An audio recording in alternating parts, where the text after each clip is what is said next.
And we are live. Hello everybody and welcome on this historic day as lots of places have hit over 40 degrees and both myself and Lara and myself are here enjoying this. It's getting a bit nippy now. I might put the heat on in a little bit. So I'd like to welcome Lara Waldman. She's also known as the Abundance Activator. She's a coach, business network, and she's written this wonderful book, Money Manifesting Mastery, 5 Steps to Abundant Attraction. I first met Lara at the Isborne when I booked her for a guest speaker, and it was a wonderful talk/workshop that Lara gave us. Now, Lara has 2 decades of working in this field, the spiritual field, and financial success. She has a passion for helping people being authentic and for allowing people to achieve that success and to be their perfect, wonderful self. She's very into mindset strategies and always think that wealth gives that freedom. From Vancouver to London, and she's been living in London for quite a few years now, many years. I'm so happy and grateful, and thank you for joining today to introduce Lara Waldman. Hello everybody. So Lara, is there anything else that I missed out that you think would be really good for me to mention there? No, that's good. I just want to check that my fans have started to make a big loud noise. Can you hear it? Is it okay? I'm okay, but I want to check with everybody else that you can hear both of us okay. I've got like just a cast of fans. I don't want to. I don't blame you. I don't blame you at all. I mean, I did say water with the ice. You can just see how much ice I put in here, the condensation on it. I'd like to say hello to Cowabunga, to Leah, to Carol, to Pat, and there's a few more people that said they're watching, but they're silent watchers at the moment. And I'll be welcoming you as you join. So Lara, what I'd like to start with really is that, oh, hello Janet, is that it was really moving from Vancouver to London, and your aspiration and what you thought through a vision, which I'd like you to talk about as well, was to be an actress and not to be a spiritual healer. So would you like to talk about that, please? Yeah, sure. So I, particularly through my teens, went through a very difficult time. I didn't really realize at the time, but I've been very depressed and started to withdraw. I developed eating disorders, and I was not in a good place at all. Went off to first year university and just really struggled to engage in it. And at the same time, around that time, I started sort of dabbling in reading about spirituality. My joke is like, while having a spliff in my mouth, because I was getting stoned, but also like reading all sorts of like spiritual concepts. It was very like intellectual spiritual information, while still being very shut down myself. But what happened around that time, I started waking up to these spiritual ideas and concepts, but I also started meditating. And in meditation, one day when I was around 18, I started getting these visions that started to scare me in the beginning because I didn't understand them. I didn't understand what I was seeing. I had my eyes closed, and I was sort of seeing, hearing, getting a sense of what I was supposed to be doing in my future. And I saw myself on camera. I saw myself speaking to audiences worldwide about consciousness and about the fact that we have the power to consciously create our lives. And seeing that vision, and something clicked, and I was like, oh, I know, I'm supposed to be an actress. And even though actually the vision wasn't really about acting at all. So that was kind of interesting. And I was like, all right. So I basically quit after first year university. I was really struggling, and I decided to quit university and follow my new passion to become an actress. And I studied in Vancouver for a few years. And then again, this sort of inspiration I now call my inner guidance came through to go to London and study theater in London. I have dual citizenship. My aunt and uncle lived in London, and I just sort of thought, I know, I'm going to drop everything, fly over to London, audition for theater schools, and I got into a couple of theater schools, picked a theater school, and very quickly I moved over to London to start my successful, of course it would be a successful acting career. Then life had a slightly different plan for me. So that was the beginning of what got me over here. Fantastic. So at the point when you said that you had, so I was just going to say hello to Lorna, Jill, Moira, and Janet, who's also joined. Welcome to you. Thank you for joining this evening. There was actually a point when you realised that it really was spiritual work and helping people grow and develop spiritually, that you suddenly realised that it wasn't going to be an actress, and how did you first basically cope with that, and how you can say how that came to you as well? Yeah, so similar. So I I think I just graduated from theatre school, and I'd got an agent, and I had sort of just started on my journey. And again, I was meditating. I shouldn't have just started meditating. I would have been fine then. But basically, in meditation, I had my eyes closed again, and I remember it was very dramatic at the time. I suddenly heard and saw in my mind's eye, and these like lights in front of me, and heard and just knew. The message said, "You are a healer." And all I remember is being like, "Oh my God." And then I just collapsed in the bed in the fetal position, just sobbed and sobbed, because in that moment I knew that I wasn't going to be an actress. And I was devastated.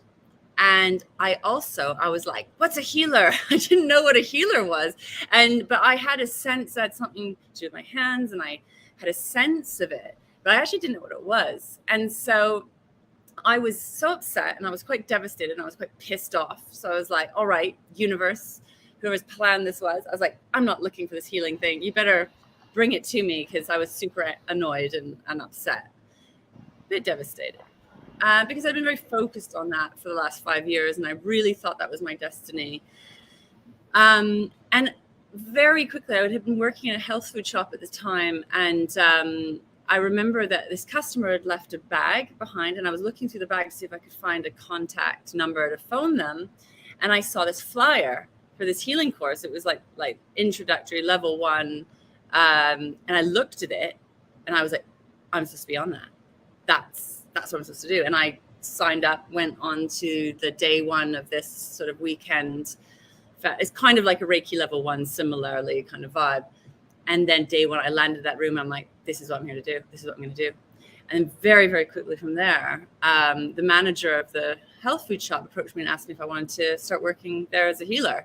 I didn't look for it. It just all kind of like landed in my lap in a sense. And probably within 6 months, I was starting to see clients from this clinic in this health food shop. Amazing. My internet went a little bit slow for a while, so I hope I'm not going to glitch, and I hope I don't suddenly cut off it. So I hope that's all right, and we've been running okay for everybody. Now, what I'm really interested is because your book, but when you first started, I know that it was meant to be. You were thinking money is about love and it's about giving, and also so a lot of the people that you were having that interaction with spiritually on that spiritual level thought that money was kind of evil and bad. And when did the realization come to you that it isn't, and it can really free you up? Well, that was quite a lot of years later. So I was working as a healer, spiritual coach, and channel for many years, probably for about 6 years before the money work started coming in. And I was very happy just serving, giving, doing my thing. I would say I was very much in hiding as a healer. I wasn't really promoting myself at all. Really developing as a healer, I would say. I was developing all my psychic gifts, and all that was sort of starting to grow and evolve. And it wasn't actually until that I had my second child, and I was stuck at home. Felt kind of stuck at home with these 2 little kids. I absolutely loved and still love being a mother. It's a very big part of my life. But I remember just feeling very stuck and very frustrated because we had no money. We were really broke. But I had this sense of this purpose, this vision I'd seen when I was 18. And I was like, I'm trying to, help people. And I'm trying to make a difference. And I'm not asking for that much. I just want to be able to go on holiday, eat organic food, and just do my thing, like just serve. I couldn't even afford childcare. We were really, really stuck. And that was the moment. I just remember kind of collapsing on the sofa and asking this question, like in meditation. I said, what is going on with money and this planet? That was my question. And then I started channeling in, bringing in, when I ask questions and when I tune in, answers come. And I started just downloading the most extraordinary information about money that I'd never heard before. I'd never kind of opened up to before. And this beautiful being, was like this sort of 12-foot being, stood in front of me and basically explained this whole version of money that I didn't even know was possible.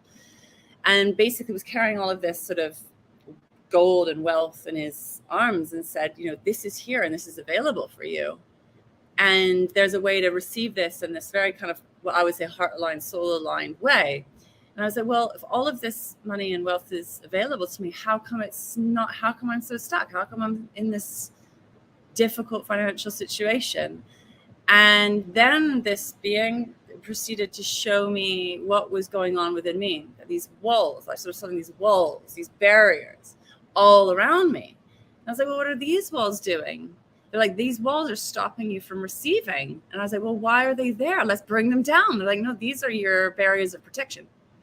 These are all the ways that you are protecting yourself in life. And these barriers of protection are blocking money from coming into your life. And I was like, well, let's bring these down. And I was like, and it was like, well, and then it proceeded to kind of share with me why they were there. And actually that bringing them down would be kind of very confronting. So I started this it was first very surprising. This whole version of kind of what I would call, heart, soul, and wealth and money was being shown to me from this being. I was then being shown where I was blocking money. But what really surprised me after that was like, okay, well, let's bring these walls down. Let's just like bring it down. Of course, I'm going to open up and receive that. That's beautiful. But what I didn't realize was what was hiding in those walls. And this is where we hit on your question, where what I started to hear, see, feel, perceive was what I now lovingly call all my money blocks, all my blocks to receiving. Beliefs, patterns, programs that were particularly rife in the spiritual community, which is money is the root of all evil. Money is bad. People with money are greedy. Money corrupts, like all this sort of very, very bad. So the idea is if you're spiritual, and I remember actually someone that was very close to me said, you should give this stuff away for free. You shouldn't charge for spiritual gifts. You shouldn't charge for this kind of work. This should be free. So there I was having this sort of inner experience with money. And then the outer world, within the kind of communities I was in and friends, and actually lots of people that I care about and care what they think were telling me that money was bad. So then I started this real conflict where I was doing this sort of inner work, trying to understand. It was very confusing. And then also my outer world telling me that that was bad and money is bad and I shouldn't be kind of. So it was very private. There was a lot of shame and it was very private work that I did for the first few years before I started working with it with clients.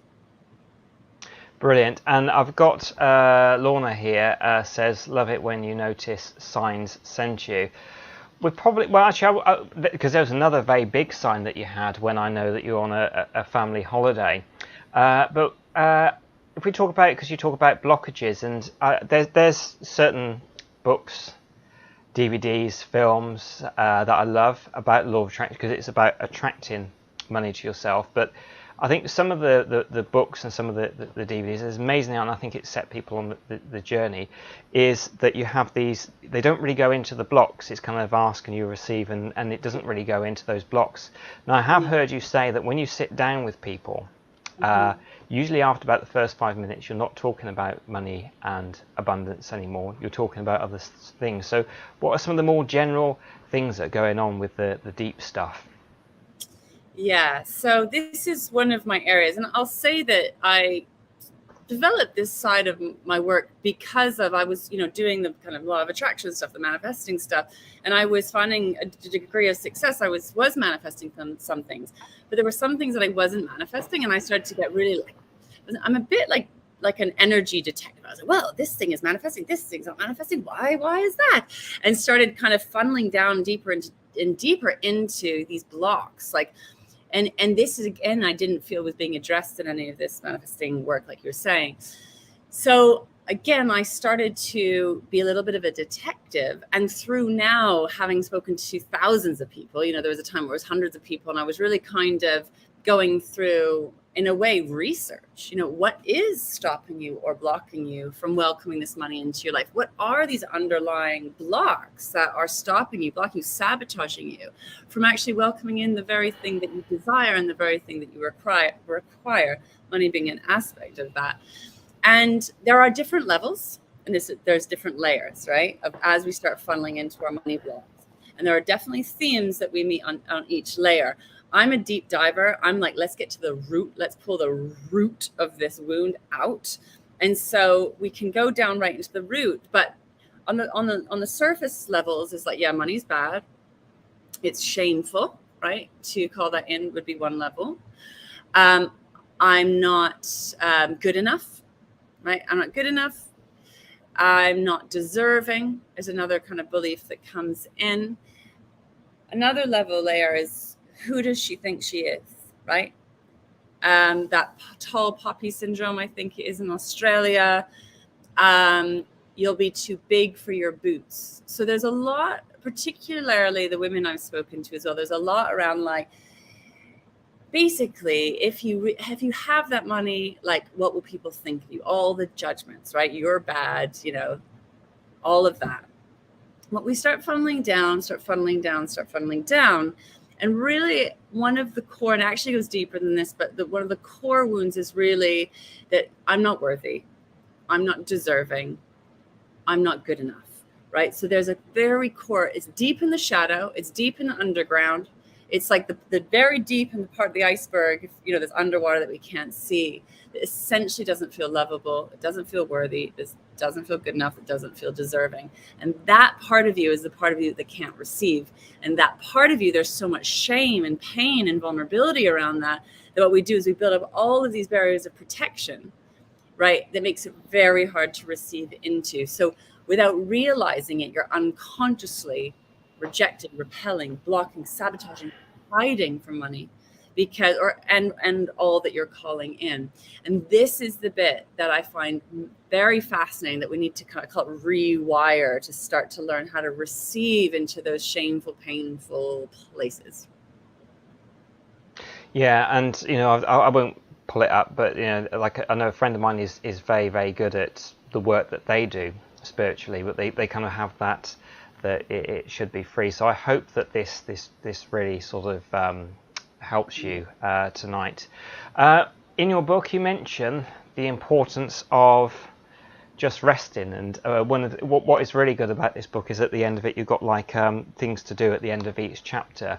One of the very first steps is just having 20 minutes just to completely switch your mind off. If you can say the importance of that, because I guess that's, people might think, make plans, start asking for receive. What's the importance of just allowing your mind to rest?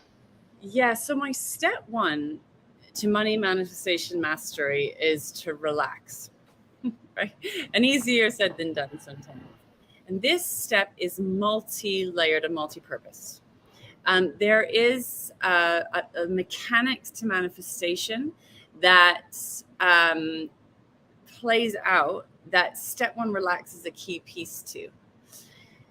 So there's different levels and different layers again to this step, but basically is to stop, right? Because we tend to take action from the unconscious action, an action that's fueled by the not enough wound, by scarcity, by lack, by not enough. And we tend to kind of be on this hamster wheel of doing and action taking that's kind of fueled from lack, right? That's fueled from scarcity. So we need to stop this sort of track and treadmill of unconscious creation, because we're always manifesting, we're always creating. It's just we are often unconsciously creating what we don't want rather than consciously creating what we do want. So step one, relax, is really to stop, to be, right? To actually sit in the present moment. The present moment is really where creation happens. And we need to kind of stop, slow down, which also helps to balance your nervous system from that kind of fight, flight, freeze, fawn responses that, again, keep us in these kind of knee-jerk reactive behaviors and start to regulate the nervous system, balance our energetic system, calm the mind, balance the emotions, so that you can start to essentially tap into your source of creation within yourself. But that's just the entry level point to step one, relax. It's essentially so you can get out of the way, get out of your own way, stop blocking yourself from receiving. Yeah, and also as well for those that are working, it's not so much those that are just also as well wanting to receive more money for the work that they give. It's not just for entrepreneurs, which I know that you work with entrepreneurs yourself, particularly ladies in the field, but also as well you've got those people that are just kind of worrying about making ends meet as well. And I know you said, you know, it's what you feel you kind of want to sort of to have as well. So you've done an excellent diagram, and I like it in your videos, and I do highly recommend that you go across to Lara's videos. And there's this wonderful demonstration that you give with people wanting to give out all the time, and there's like a blockage as well, and that people that are just givers, and a lot of people working in the spiritual field are drained and tired a lot of the time. If you can delve a little deeper into that, please.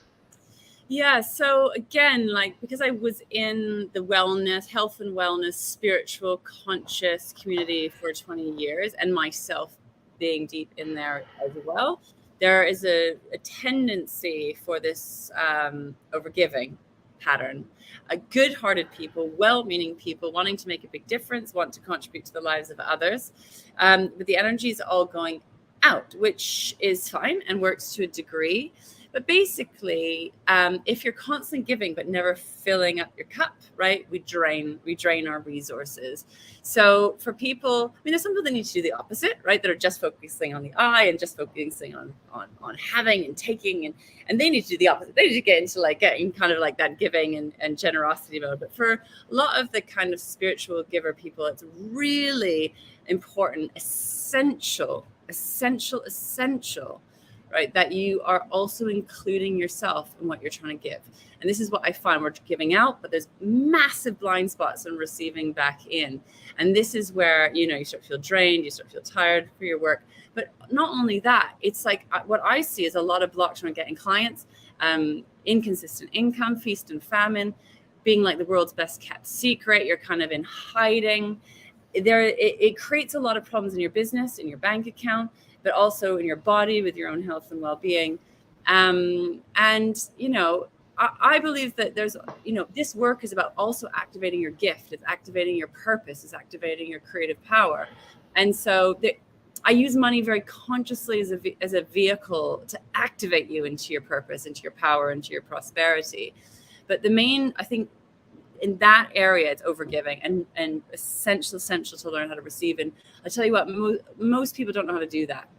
They really don't. And this is what I find really, really fascinating.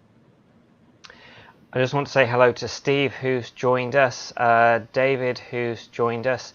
We've got this up. I guess it goes into the feast and famine. Do you find you have periods of times when everything seems to fall into your lap, money comes in, etc., and then times when it's the opposite? So we can delve deeper into the as people say, feast and famine. I remember talking to this about somebody, and they said, well, one of the things that does help is stop using feast and famine, to stop bringing that into your consciousness. But if you can say, hello soldier, a little bit more about the feast and famine syndrome, how you get some people that seem to get that money coming in and then lose it, and get it coming in and lose it. Yeah, it's really, really interesting. So this is where my little energy detective starts going. I mean, like, right, oh, what's going on here? So what I like to do is take your what's going on currently in your business, currently in your finances, like what's actually showing up. And so the feast of famine, some months you have money, some months you don't. Or you'll have money and then suddenly, I call it unmanifesting money, right? You might land, you know, that great client or that great contract, and you find yourself like, wait a minute, where did it go? Right? And so we want to use that, whether we call it feast or famine or not, it's just really looking at what is actually going on in your bank account. And this is, again, like, people don't want to look at the difficult stuff. They don't want, and this is part of the big shadow in the spiritual community, where we just want to be light and love and we just want to be positive. Don't bring in any negativity. But there's a bypassing and avoidance there. We have to be willing to look at what's going on. So we want to look and be like, what are the patterns? What are the cycles that are going on in my finances? And the reason why we want to do that is because it reveals so much gold around what is going on a much, much deeper level. Money is just one level, right? That's what's manifesting in your physical reality, and go, all right, what is here? So this is where we need to take a deep breath and take step one, relax, and be like, okay, let's relax. Let's drop into this moment and be present with what is here. Most of us want to run a mile from looking at what's going on. We just want to stay positive, right? Positive visualization. But there's a place in that where it becomes avoidant, right? It can be anxious avoidant, for example. We want to go in and be brave and like, hey, let's look at what's going on. So this is where we need to go into inquiry, right? So there are practical things, right, that will be going on, for example, in your business. If you're a business owner, you're an entrepreneur, and you're in this cycle, there will be practical systems and structures that are missing or need to be put into place. And what I like to do is go into the deeper levels of what's going on in your inner game with your relationship with money, with your relationship with receiving, with your relationship with your business, and start to shift the inner game so we can start to create shifts and changes in the outer game. Now, one thing that's like, it's not going to make sense. If you're listening to me, this may not land with you in a logical level, but I've coached so many people now around this pattern that there are themes. Everyone's unique. But what we want to look at is, so what happens when that money lands into your bank account? Maybe you land that high-end client, right? Or you land that contract, or you have a month where there's just a lot of work coming in. How do you feel about that money being in your bank account? What is going on with your relationship with money when it's actually there and it lands in? One of the patterns that I see is like, it's like a hot potato, like, how do I get rid of that? What? How do I get rid of that as fast as it came in, right? And why? Why is it so uncomfortable to hold it? To have that money, to hold it, to nurture it, to let it nurture you, to look after it, to let it grow, to take care of it. What is stopping or blocking you from being able to receive it? What is going on that makes you go, get rid of it as fast as it came in? And this is where amazing information starts to be revealed that may not make any logical sense. Because logically, you're like, of course I want that money. Of course I want consistent 5-10K months coming in. Of course I do. But do you, right? So how do you really feel about it? And this is where we hit on all sorts of variants of why that is. But one could be that money is not safe, right? That it somehow doesn't feel safe, somehow feels dangerous. Or if you have shame around having money or guilt around having money, you're going to get rid of that money as fast as it came in. You're going to be focusing on wanting to give it out rather than nurturing yourself. And this is where we need to be brave and go in and go, right, my step 2 to money manifestation mastery is release, where when we stop and relax, we can start to look at what's here and then start to release some of these patterns where you're unconsciously trying to get rid of that money as fast as it came in, essentially. Thank you.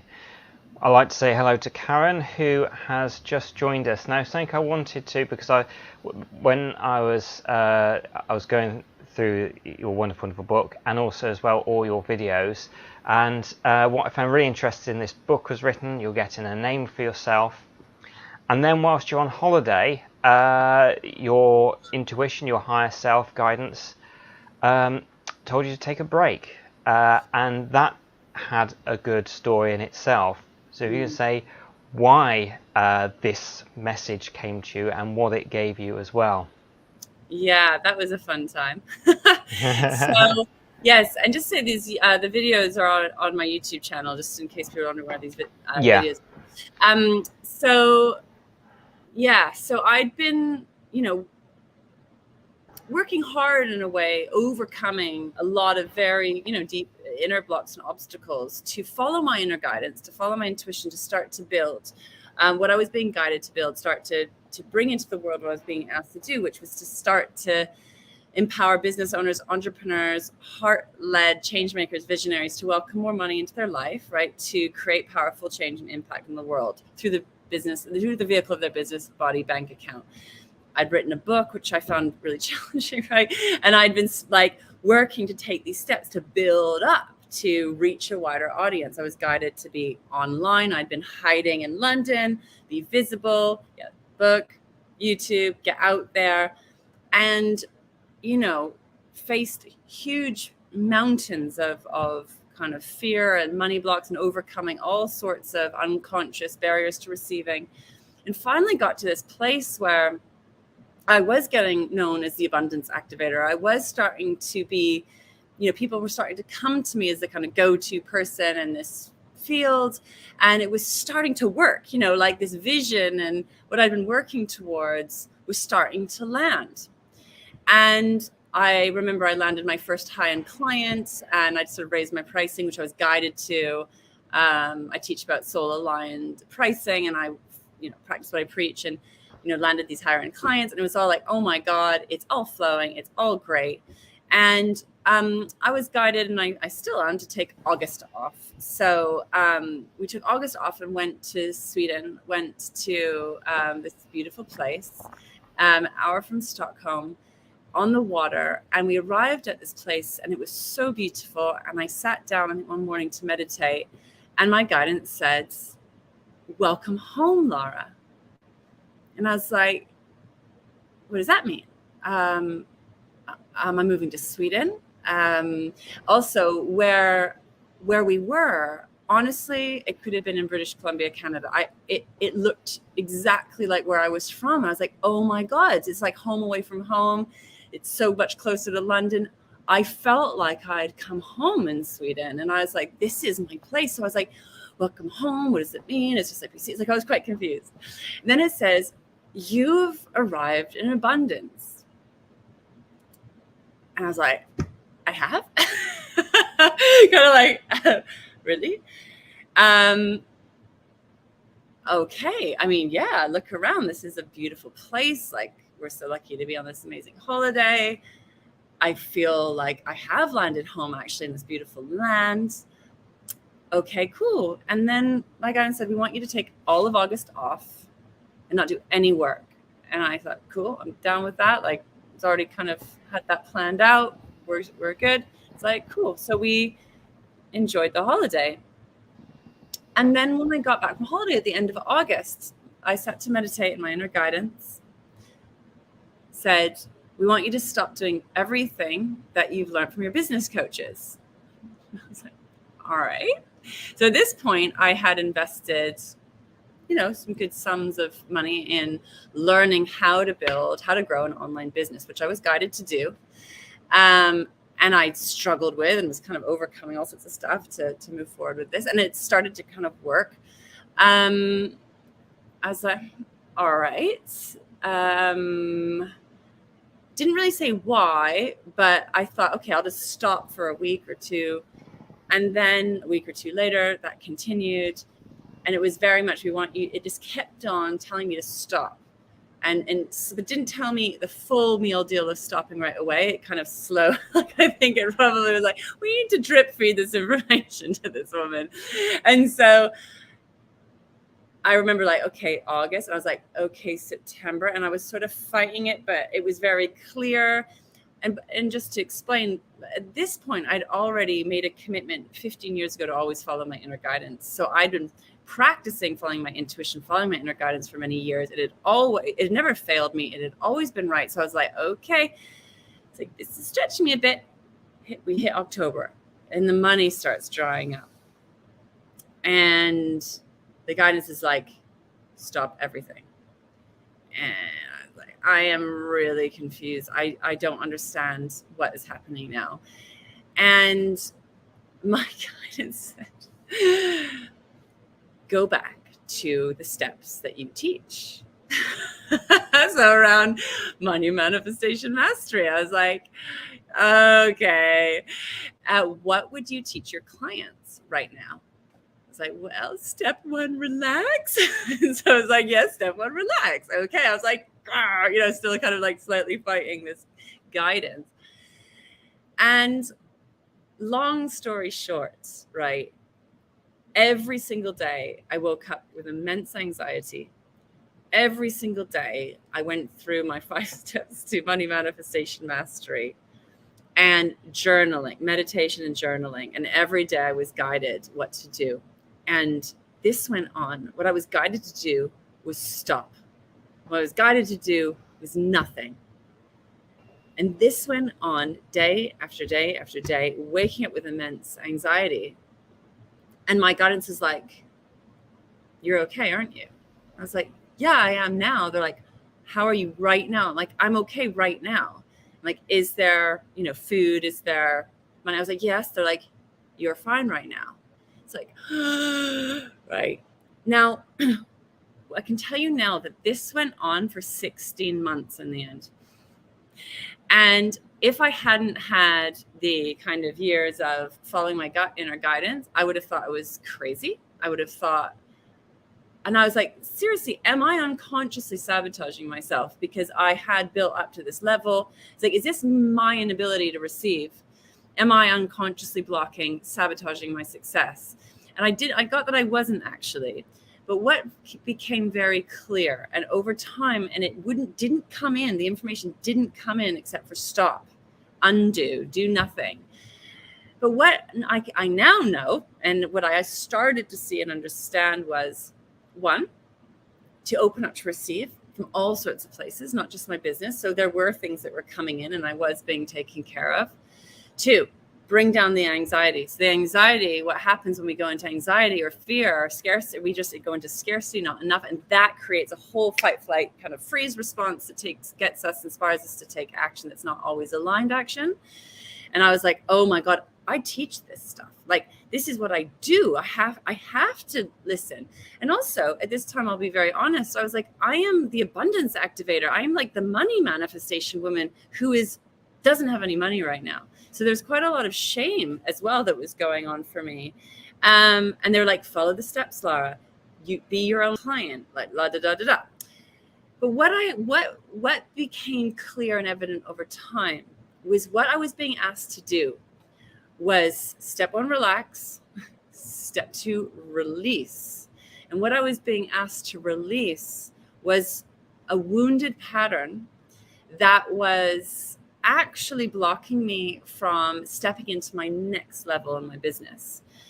And this pattern, it was very insidious and I couldn't really see it. And a lot of these money blocks are in our unconscious, and it's hard. We have to kind of stop and slow down and go in to find them and to see what is unconsciously running us.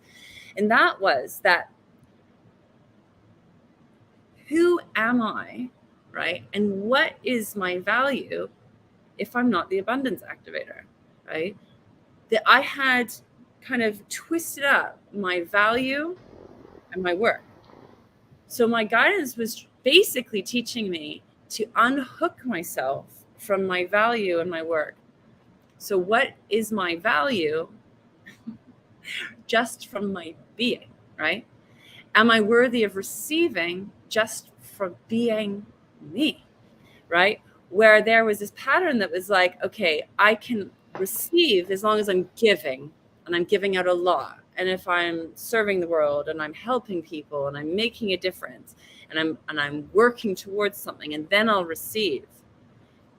But there was a very wounded place in me that didn't understand the value of my being, like who I am, just Lara, without all the whatever, all the kind of all my work around me. But it took me a while to get that. It was like every day is like letting go. We're going to get you let go again and let go again, let go again, to the point where I was like, oh my God, what am I going to do? Like, I'm letting go of healer Lara. I'm letting go of abundance activator Lara. Who am I and what is my value? And I was like, I think I'm going to start a dog walking business, because like, that's the only thing I can think. And I love walking dogs. I'm like, that's the only thing I can think of. Like, I'm just going to walk dogs, which, I'd be quite happy with, to be honest. And I started thinking about like, should I retrain? And it was like, no. So eventually, I remember December 2018, it'd been 16 months of this process of waking up every day, anxiety. Step one, relax, calming it all down, meditating, aligning, tuning in, journaling. And the same message every day was just stop doing, don't do, let go, la-da-da. Be with all the pain of like your lack of worthiness from just your being, and all that was kind of mountains of releasing. And then suddenly, boom, this download came in. And within half an hour, within 10 minutes, I had downloaded a whole new program. Then my guy was like, this is what you need to do next. With half an hour, I had like the marketing strategy at the price point. I knew what the container was, and it all landed in within 30 minutes. And then this whole new level of my work birthed in, which was the birth of the Living Abundance Mastermind, which was a 6-month program. It's now my 12-month program. It's like my signature program that's been running since January 2019. And yeah, and there I was. Then I was like, oh my God, now I've got to do this thing.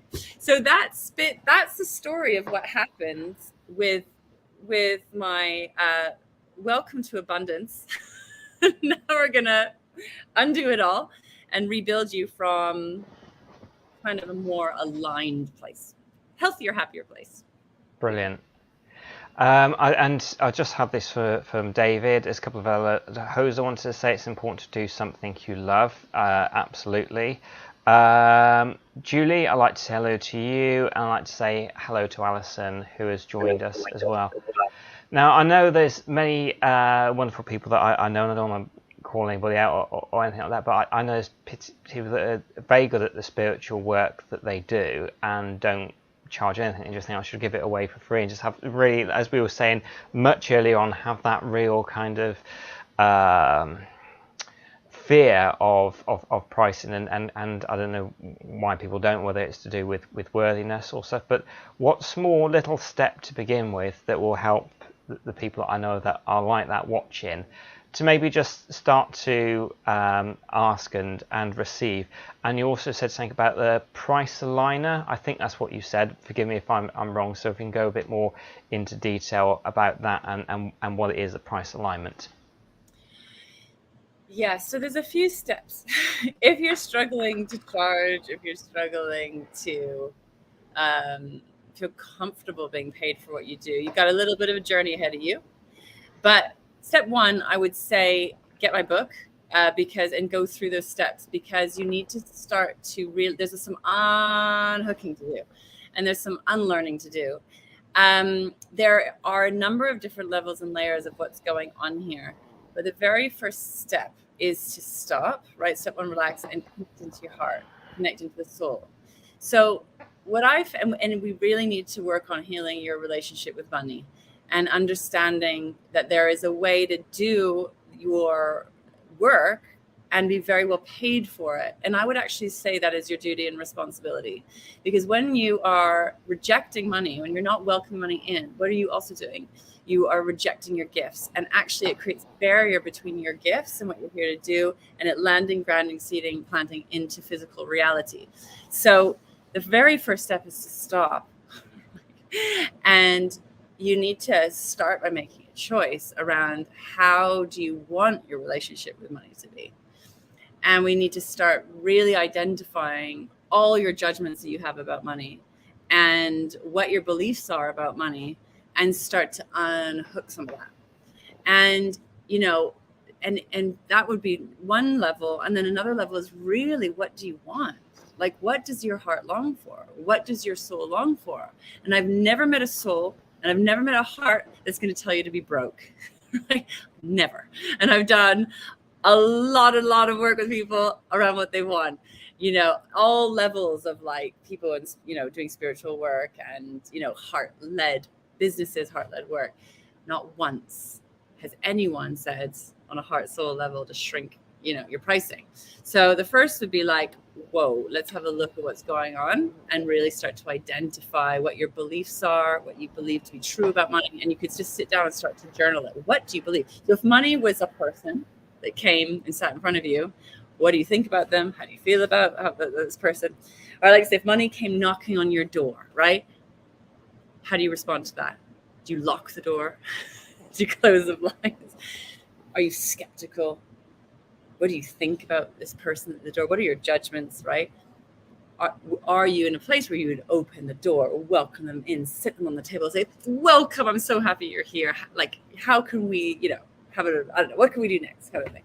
And that will be a really great first step to understand what's going on. And then the second step is also, what do you want? Like, if you stop all that BS, right, around all the judgments and self-protection around money, what is it that you really want? What is it you really long for? And you can tap into that on a soul aligned level, but also just on you on a human level. Like, what do you want? What do you need? And so there's different levels. Human you, right? What do you want? What do you need on a financial level to get clarity of actually what you want, what you need? And my suggestion entry point for that is, what would help you to feel relaxed when it comes to money? What would help you feel relaxed? What would help you to feel safe, secure, supported, right? That could be one entry point. But if you're able to tap into heart and soul aligned consciousness, is then what is the soul aligned wealth frequency, the heart aligned wealth frequency that's in vibrational alignment with your work, right? So it depends if you're able to tap into that level of energetics. You want to be like, what is the soul aligned, heart aligned vibrational frequency, wealth frequency that is heart and soul aligned for me, like in a way, soul destined to welcome in. So what's a vibrational match to your work in terms of, let's say, a monthly income? So this is where we're looking at kind of the power of your gifts and the power of your work, right? And what is a financial vibrational match to receiving? So what you're giving out in terms of your gifts, and then what you're allowing back in. And it is the most extraordinary thing that there is a match there. There is an alignment. And when you block your receiving money, you block the activation of your gifts. It's nuts, right? Because I did not know this. I'm like, I'm gonna heal the world, and I'm gonna give to everyone. The more I started to increase my pricing, the more I started to value my work and package and price it accordingly, right? As my pricing increased, my gifts and the power of my work increased, right? It's like your capacity to receive gives sort of a funnel or a vehicle for your work to reach people. It's extraordinary. So that would be like how I'd answer your question, at least step 1 and 2. Perfect. I know that people will get the explanation in your book, but journalism, writing a journal has been mentioned a few times, and some people are like, I'm going to give this a go. I'm going to open my journal and I'm going to do this, and then they might start thinking, right, what should I do now then? So just a few tips about journalism and making the journal, and what is really helpful to go into your journal. Yeah. So again, I think the first thing, if we need to undo a lot of the money mess, right? What I would say the unhealthy relationship you have with money. So first we need to identify that. So you can start with thinking, hi, money. Welcome money into the conversation. And so you could think, how much money would you like to be welcoming in? What would be great? You could get clear on that amount first, put that at the top of the page. You're like, hello, money. How do I feel about you? So what are the judgments that you have about money, right? And you could just start kind of free, what I would say is free write, as in just write what comes. Don't think about it. Don't try and control it. Be like, what do you really think about that money? Because logically, you might be all right with it, but there will be a whole inner game going on, which is super interesting. And be like, what do I feel about money? How do I feel about receiving this money? What happens if this amount of money landed? How would I respond to that? And so you can just start kind of asking questions around this money and see what starts to come through. You will be very surprised and it will be very fascinating. It's not always nice because you're like, oh God, there's a lot of stuff going on here. But I think it's better to understand what's running you, right? Better to see it, running in your unconscious shadow, the shadow aspects of yourself that are unconsciously creating, than to be like blind to it. So I'm a big kind of believer in diving into the shadow aspects, diving into these trauma patterns that are keeping you in separation from what you want. Yeah, no, I completely agree with you there, because I think that's, it's kind of, I think it's Joseph Campbell says the cave you fear to enter holds the treasure that you seek, and I really do feel that helps an awful lot. Big things manifestation gurus talk about is vision boards. I know vision boards are in this. What creates a great vision board for somebody to actually get excited and start that manifesting process to happen? Yeah, so not everyone gets on with vision boards, and so I'm aware of that, and that's okay. But I'm a fan of it, and I'll tell you why.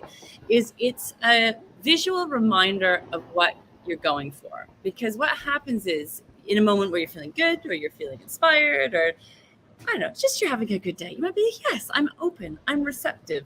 Let me claim all the things I want. But what happens when you're having a bad day, right? We shut down, we hide, we just turn our backs. You basically turn your back on an aspect of yourself. You abandon yourself. You abandon your dreams. You abandon your heart. You put the shutters down from that soul.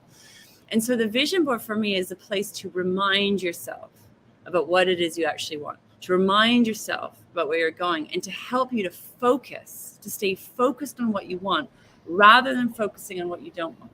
Because we have a tendency, particularly on the bad day, to focus on like all the things that aren't working, right? We tend to focus on the lack, the scarcity, what isn't there, feeling a victim, right? Feeling things are hard, things are difficult, poor me. The vision board is there to be like, oh, right? It's your heart, it's your soul, it's what you long for, it's what you desire. And to remember to focus on that, and like on good days, definitely very powerful, but especially on bad days. So that's number one. If you're an artist and you love visual things and you love the idea of taking time to make your vision board beautiful, then do, right? Cut out images of examples of how you want to be living or what you want to be experiencing. Draw, if you can draw things, like put all the things you desire down and make it really beautiful. But if you're not very artistic like me and you can get stuck in perfectionism, I call myself a recovering perfectionist, just keep it really simple. So what I would just do is like get Post-it notes and literally just write the word or write the amount of money and just put Post-it note and pins on. It wasn't very pretty, but it was just there as a visual reminder.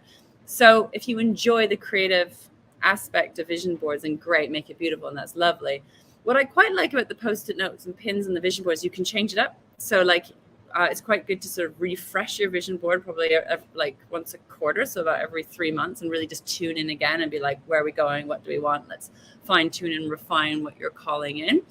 And I bring the vision board in as part of the money manifestation mastery practice, to bring it in your meditation, to bring it in to be like simply to funnel your focus on what you want and to tune in to all of your intentions and why it's important. And then I, take you through a process, my 5 steps to money manifestation, and use that vision board as part of that.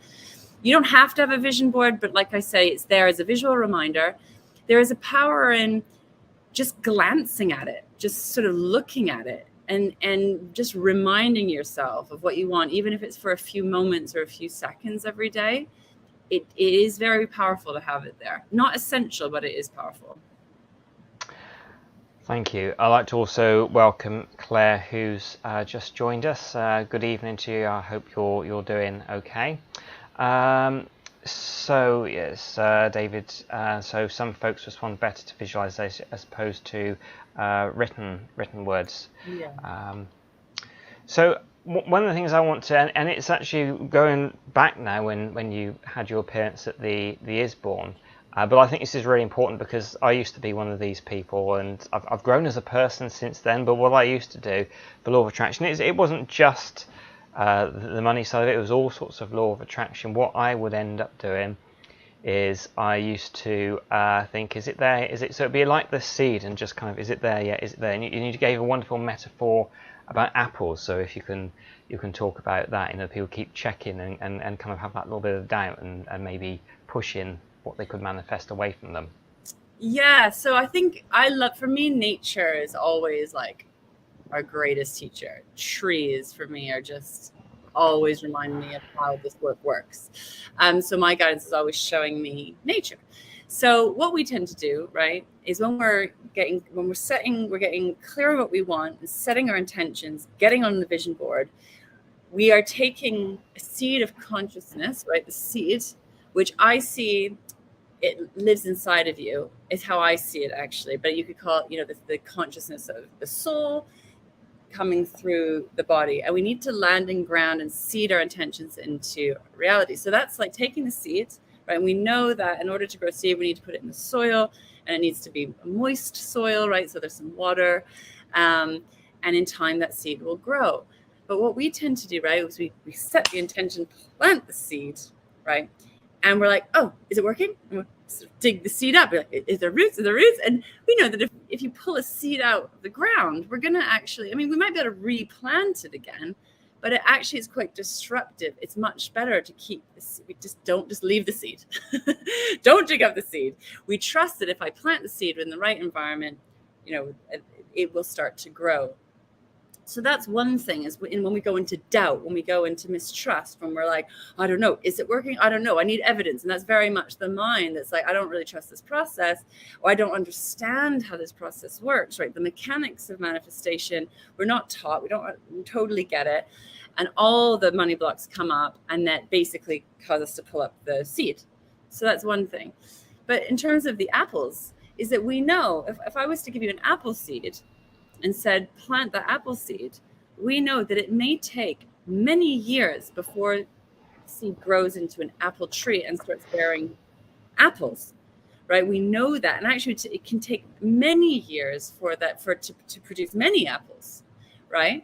So we know that. So we know that if we are wanting to grow fruit and fruit trees, that we're going to need to grow maybe some already slightly established fruit trees, but it's going to take some time. It's going to take years, right? And when we plant the seed now, to understand that we're planting for our future garden, right? And so we know that with gardening, we know that with, having a vegetable garden, or an orchard if we're doing the fruit trees, but we don't understand how this works when it comes to money, right? If we're planting the money seed, the money tree, because there's, we know how it works with apples, right? We know how it works with carrots, but we might not know how it works with your unique seed, right? Because your unique seed maybe hasn't been planted yet. But the idea is that seed of consciousness within you absolutely knows what it is to become with the right environment. But you're kind of that wounded part that's in separation between your powerful creative self doesn't know. And so this is kind of the analogy, I think, is plant the seed, keep nurturing that seed, and trust that in time, right? In time, things will start to grow. But there's a lot that goes on with manifestation, with conscious creation, that's happening in the underground, right? We plant the seed, we can't see the seed, right? The seed's in there. We know when it comes to nature that there is something's happening. At some point, the seed's going to crack, the shell's going to crack, which is like this pressure. Finally, that shell cracks, and then the little roots start to grow down, and then little roots start to go up. And then at some point, we see this little vulnerable little shoot pop up, right? And again, this is a very important part of the growth process. And it's like, don't trample on the new shoot, right? How can we nurture that new life? And it's very vulnerable and very, very fresh. But on the human level, we don't like these stages. We don't like not being able to see what's going on in the underground. We don't like the vulnerability of being like the new shoot. It's like we're in the unknown, where we feel very vulnerable. And so we just want to shut down, protect, like bail. Most people just want to bail on that process because it doesn't feel good. So, but this is essential. And this is a lot of the work that I do with my clients, is holding space for this kind of this creative, this incubator that happens behind the scenes. Brilliant, thank you. We've got this up, and I think because it's an observation, but I think it really ties nicely into that metaphor. My son had just planted some peppers, and he's driving me mad. Why aren't they growing? I've told him they will, and we'll to be patient. I think you can learn great through metaphors, and I also think as well, with any sort of law of attraction, with what you would like to do, is start teaching people law of attraction at a young age. I'm not something that I've really sort of heard you talk about before, but as this question come up, I thought what would be really cool is how could we maybe speak to sort of young people about helping to create and manifest some wonderful things and being the best version of themselves that they can be as they move into adulthood. Yeah, it's really powerful. And I've done it with my kids, and yeah, it's great, and hold the vision for what you want. I feel like one of the issues is we're in this very fast food culture. Like, this work actually for me is about sustainability and understanding that we need to nurture things, and some things take time to grow. We're very impatient. We want things now. We want things yesterday. And it's like, okay, what do I need to do now? What do I need to nurture now for my future, for growing that money tree or that money garden or that legacy? That some things just take time to grow, and we don't want to know that. We want it now. So some things, like, we get into instant manifestation, and when you start getting behind the scenes with how someone has manifested instantly, there's usually a lot of like solid foundations behind that. Things don't necessarily poof out of thin air. It's usually come from seeds they planted or work that's happened beforehand, but we don't always see it. And that's when sometimes things finally land. It's like, oh my God, it seems like it's just happened. It seems like poof out of thin air. And some things, absolutely, people can do that. But I think for the most part, there are foundations in place with what we're experiencing. We just don't necessarily acknowledge them or know, or really, we're not really nurturing those foundations or taking care of those foundations. And so I'm really passionate about sustainability. And I think that sustainability starts with also our relationship with ourselves, and how we're nurturing our own inner garden. I totally agree. Again, an observation, that's a good learning process. I did the same when I was a kid. It took months. So yeah, being patient is a great lesson. I think that being patient is great growing seeds, as we said. So now we're I usually like around this sort of time, because it's a 90-minute show that we do. But around this time, I like to just get people to sort of say about how you can get in contact. The website, you did mention your YouTube channel, different videos. There's some wonderful meditations on your YouTube channel as well. And have people want to work with you with like a one-on-one sort of coaching, or the workshops that you do as well. And I think you've done retreats as well, like a money and abundance retreat as well. So if you can talk about all of those, what's coming up, and what sort of things, if they're not coming up at the moment, will be coming up in a future date. Beautiful. Yeah. So there's a few things. I like to offer as much kind of free resources as possible to get you started, to get you going. So you've got my YouTube channel, and I post weekly on there, different videos every Thursday. There's a lot of really powerful content on there you can dive into. I had a client who, before she landed in the Mastermind, just like did those videos every week. And she was like, oh my God, Lara, there's so much growth just from that alone. You can come in, connect with me on Instagram, on Facebook, on LinkedIn. We can kind of create connection there. Other free resources is I run pretty regularly, a few times a year, is what I call the Living Abundance Wealth Retreat. And this is specifically designed for business owners, entrepreneurs, change makers, visionaries, but it really is welcome to anyone who wants to play with getting clear on, your on money manifestation mastery, but with heart, with soul. Really, it's designed to use money as to focus and wake up your purpose, wake up your power, wake up your prosperity, and starting to create from that place, rather than where most people create is lack and scarcity and not enough. So that's coming up.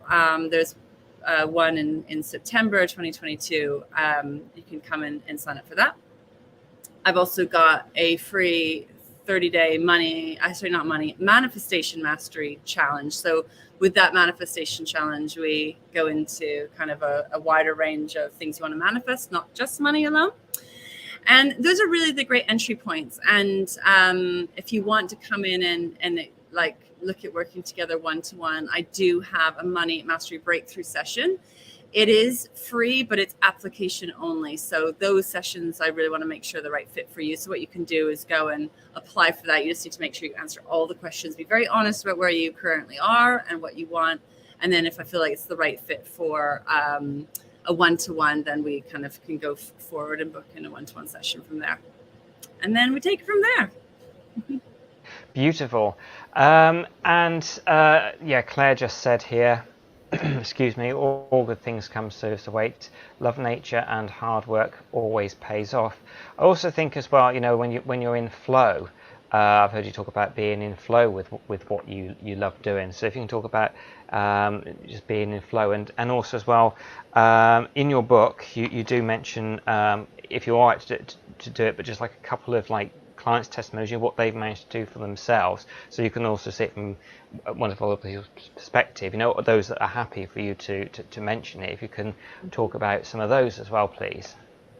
Yeah, I mean, gosh, I have so many amazing client testimonials that just blow me away. It honestly makes me so happy to see when we start having these really profound shifts going on.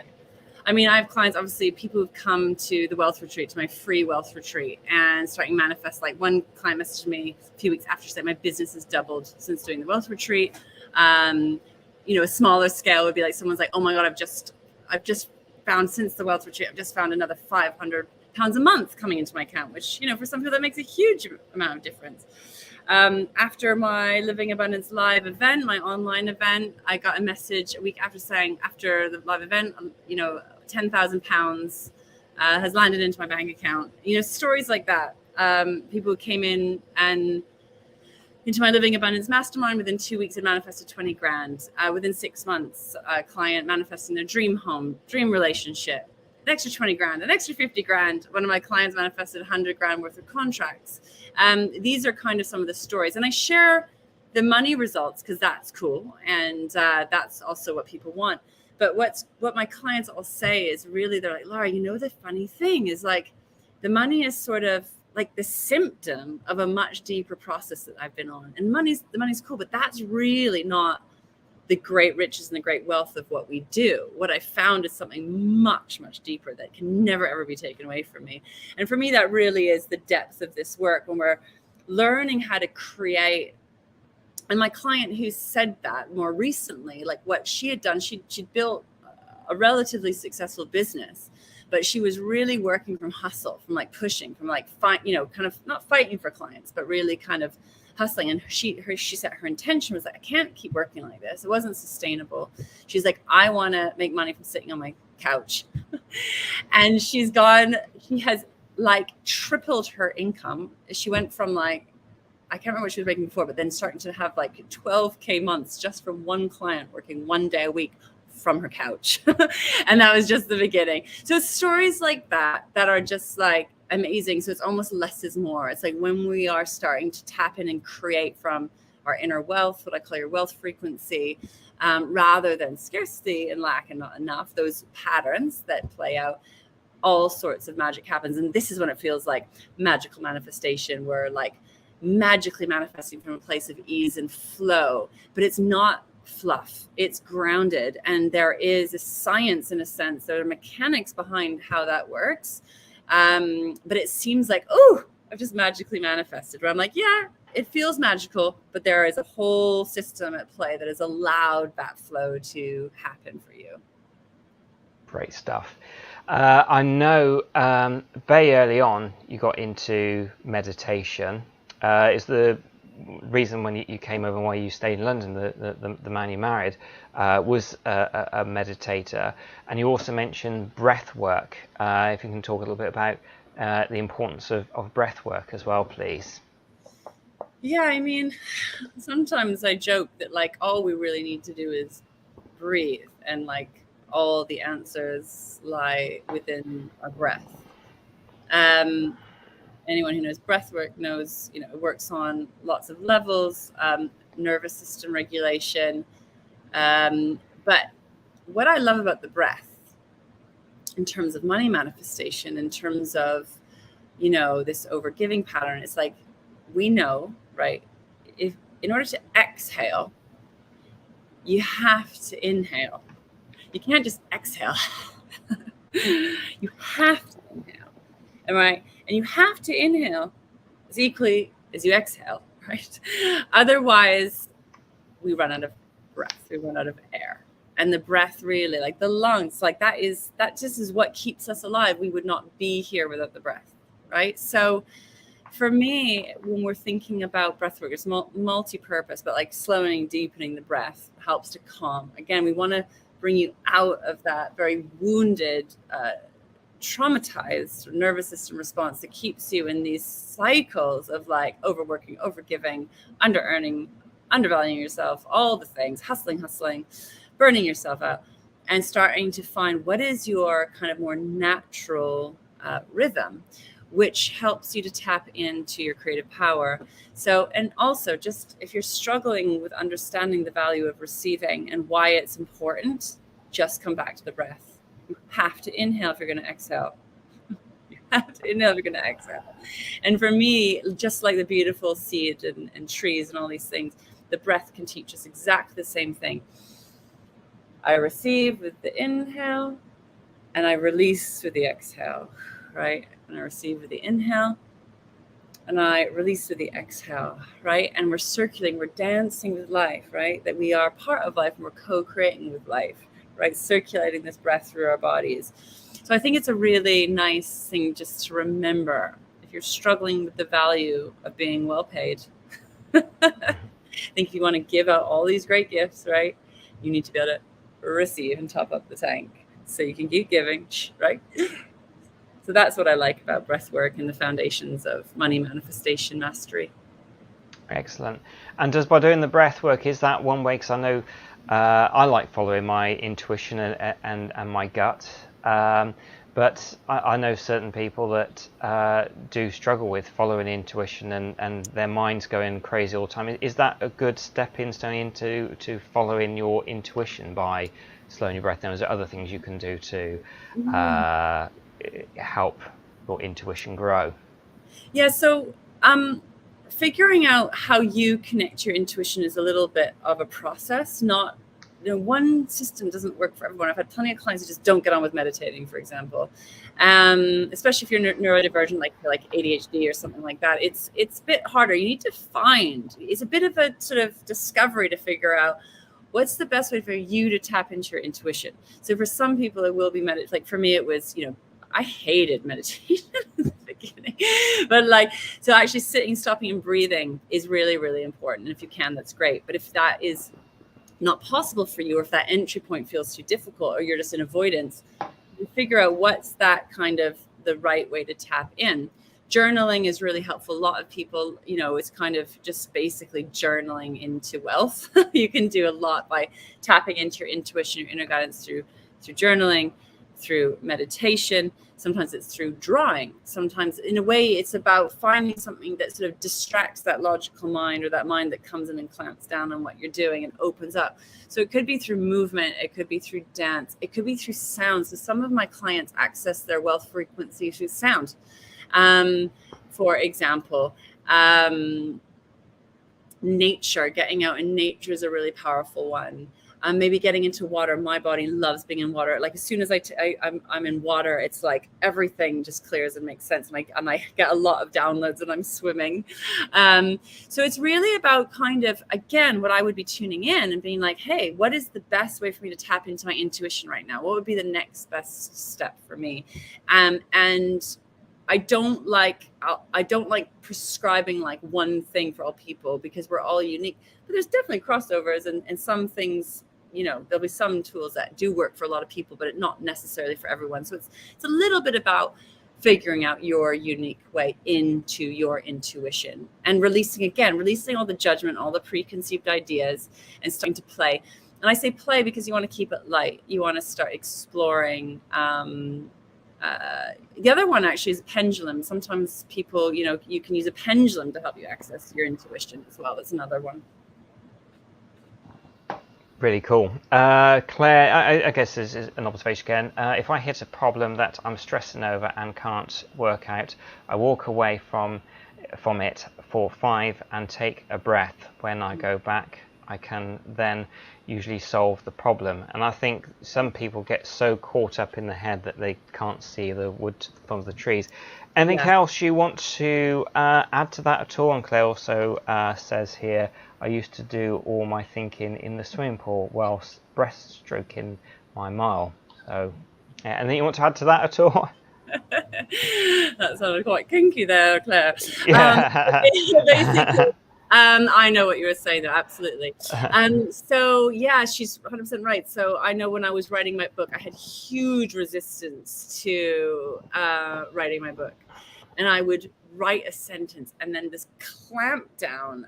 It was horrific because I had so many limiting beliefs about my writing, my family members that are very well-established authors, and I was like, my worst fear in the world would be that my aunt would read my book. She'd be like mortified, so I was horrible. Like the self kind of doubt was massive. So I'd write like a line or a paragraph and it would clamp down, and what I did was just lie down. So like Claire was saying, for like 5 minutes I'd just lie as like corpse pose, if you know yoga, and just breathe and calm down until that part of myself that kind of contracted relaxed. And I was like, get back in the flow again, and let's sit down and write. And this would just go on and on. I'd be like, back on the floor, back on the floor, like every 5 minutes. So that is 100% right. So what I would say is, if you find yourself getting into like a heaviness or like a contraction, or it's feeling hard, or like you're really getting in your way, that's where I would recommend just taking 5 minutes to shake it up, move around the world, do a little jumping jacks, lie on the floor, do some breath work, get out. Like for me, I'll go out and walk my dog, or I just need to shift my headspace, and get yourself back into alignment again. And just for me, if it's like stress, anxiety, frustration, tiredness, I just know I've fallen out of flow, and try and get back as much as possible, back into alignment again. Watching one of your interviews, somebody asked just the most amazing question, and I kind of sort of slightly pinched it myself and kind of rejiggled it, so it's in a slightly different way, but I'd really like to ask you this here, is that what you know now, and after having particularly going really, really deep, having those 60 months where you weren't working, all the work that you've done in the book, if you could go to that lady you were, moving to London, wanting to be an actress, and then getting the thought about you're going to be a healer, what would you say now to your younger self? Buckle up, buttercup. Something like, you got a road ahead of you, girl, but it's gonna be beautiful. No, I'm just joking. What would I say? I would, oh my God, that version of me needed so much love. She needed to hear a lot of things. So I would probably sit with her and really tell her who she is and why things have been so difficult and why there's been so much confusion. And that at her core, she's beautiful, a good person. And she's just grown up around a lot of traumatized people that didn't really know what love was. And that there's a very beautiful, powerful path ahead that would be painful, but also be absolutely worth it. And to never give up on your dream. And I think probably some things took me a very long time to learn. Like, you can't do it all by yourself. Open up to receive. Allow yourself to be supported. Vulnerability is the key to your success. Like things like that, because it took me a long time thinking I'm supposed to do this by myself. I'm a failure if I get help. I'm a failure if I get support. It's like weak, I have to be strong, and all these things that took me frigging years to overcome. I'd be like, hey, that whole like protection BS where you're like superwoman, but you're not really inside. Like, just drop that as soon as you can, and life will be easier for you. So it'd be something along those lines, like telling her that her vulnerability and all of those feelings and sensitivities is her key to success. And actually, the sooner she can be held in that, and the sooner she can feel safe in that, the smoother things will be for her. That's what I would say now. Brilliant. Hello to Anthony, who has just joined us. And I just picked up on you saying vulnerability there, because you are very, very honest, and you're happy to share those vulnerable times. With becoming the best version of yourself, with manifesting your life dreams, how important is it, do you think, to allow that vulnerability to come through? It's like the most important thing, but it has to be held. So this is, again, like, there's only so much we can talk about in this interview. Obviously, we could talk for, well, I have hours and hours and hours and hours of content, but it's basically your creativity and your creative power also lies within your vulnerability and your sensitivity. If you've done inner child work, you'd also say it's in your inner child. Like, your inner child holds the magic, your creative magic, also your joy and your love and all of that. But this aspect of the self has often been hurt. It's been wounded. It's been traumatized. It's been violated. It's been abandoned. It's been rejected. It's been shamed. And so what we've done is, protected that very vulnerable part and put all sorts of, quite rightly, barriers of protection around it that you probably needed at a time in your life, right? And it's this sort of catch-22 where, in order to receive, you need to be able to learn how to receive into that vulnerable part, which means you need to learn how to love yourself. You need to learn how to feel safe. That part of you needs to feel safe in the world, in physical reality, to start to get this, like, rewiring to receive, I like to call it. So your vulnerability, your sensitivity, your gifts, they're all tied in together. Your powerful creator self, all tied in together, but covered up with a lot of pain and shame. So what we need to do is create safety for this part of you, right? So yes, bring vulnerability, but it needs to be held, and you need to feel safe, because if you just go out and be like, here's my vulnerability, but it's not held, or it's not in the right environment or situation, it can also you can just end up re-traumatizing yourself. So this part of you, that's why sometimes things take time, because that part of you is like, I'm not so sure about this. like when I was asked to, it was very, very clear guidance. It was like, be visible, essentially. Get yourself online. Go on YouTube. Speak to the world. Like, I'm like, are you actually kidding me? Like, I felt that putting myself out there to be visibly, publicly, I literally thought I was going to die. I thought I'd be taken down. Like, it was the terror. I mean, it wasn't just terror. It was like beyond fear. It was that bad.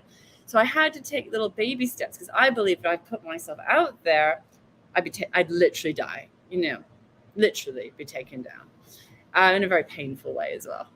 And so we have to understand that part of you that's in protection is fighting for its life, right? Somewhere, somehow, that part absolutely doesn't feel safe to be in the world. And this is what stops us from manifesting. It was one of the pieces that stops us from manifesting in a physical reality.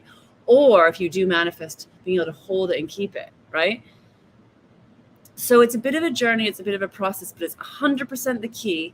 But we have to go. This is why what I do say to my clients is, like, faster is not always better.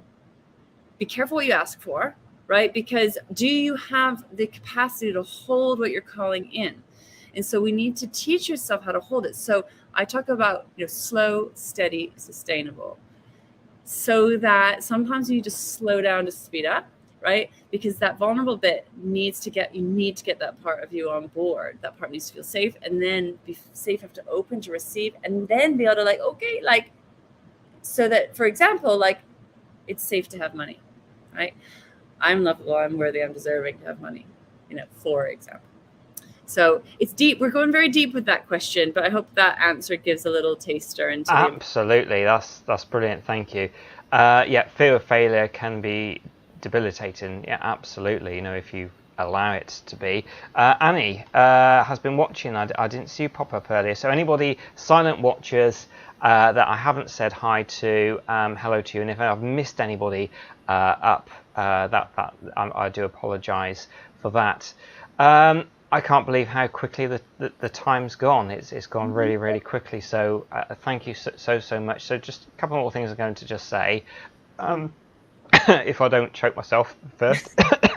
Can you just give a mention out again how people can come in contact with your work? So I always like the guest to say that twice would be amazing, so how people can get in contact with you. So yeah, if you just kind of put in Lara Waldman Abundance Activator in YouTube, find me on YouTube. I'm on Instagram, Lara Waldman Official, Facebook, Lara Waldman Abundance Activator, and LinkedIn, Lara Waldman Abundance Activator. So those are the sort of some of my social media channels. And then I've got, free resources. I've got my wealth retreat, it's my 5-day online wealth retreat. I've got my manifestation mastery challenge. And these are sort of free tools, resources to support you with taking this conversation to the next level. And obviously you can come to my website, larawaldman.com as well. Amazing. Just to let everybody know that next week I'll be chatting with the wonderful Paradox Club, and it's a pre-record because they are also live doing their live this very night. So what I wanted to finish with, and we're getting some thank yous coming up there.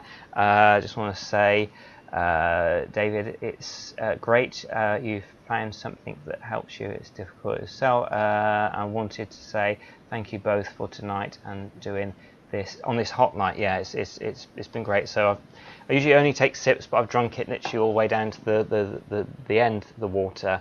Have anything you've mentioned or anything that I haven't asked you tonight, because I know we've only just scratched the surface of your work. So it could be repeating anything, or it can be something you haven't said yet, but one small thing that somebody can do to start allowing their abundance. And what small little tiny step can they start? The answer that comes to that question is to create space, which can be a challenge for us, but just create some space. Call it creating sacred space, right? You can start with 5 minutes, 10 minutes, 15 minutes, 20 minutes. My ideal would be to start with 20 if you can, to sit and be with yourself, right? To connect with yourself fundamentally, but also with what it is that you want to call in. So I talk about, calling in the amount of money that you want to bring in and create space. It's like the undoing that we need to do to start to welcome in. So I would say start with making sacred space, commit to amount of time that you can realistically show up to, ideally every day, a minimum 4 days a week, 5 minutes, 10 minutes, 15 minutes, 20 minutes. You can, if you have the luxury of more time, that's wonderful. And start to make space for this process to start, because it's like alive in you. We need to create space to let it start to grow and develop. Outstanding. And I just had this, which I'm really pleased to see. Pat says, I'm going to try journaling to see where it takes me. Brilliant. And do let us know, Pat. That would be wonderful. I'm going to say good night to everybody now. Thank you to Lara for being here on this very hot night. Thank you to the moderators. Thank you to everyone that's been watching, commenting, and thank you for those who have been in silent chat. It's been absolutely amazing. I'm going to end the broadcast now. You're right to just stay on just literally 1 or 2 minutes afterwards, just so I can thank you, but I realise it's hot, so I won't keep you a long time. Will that be okay, Lara? Absolutely. Thank you so much. Okay. Thank you, everybody. Have an outstanding day tomorrow. Bye. Bye.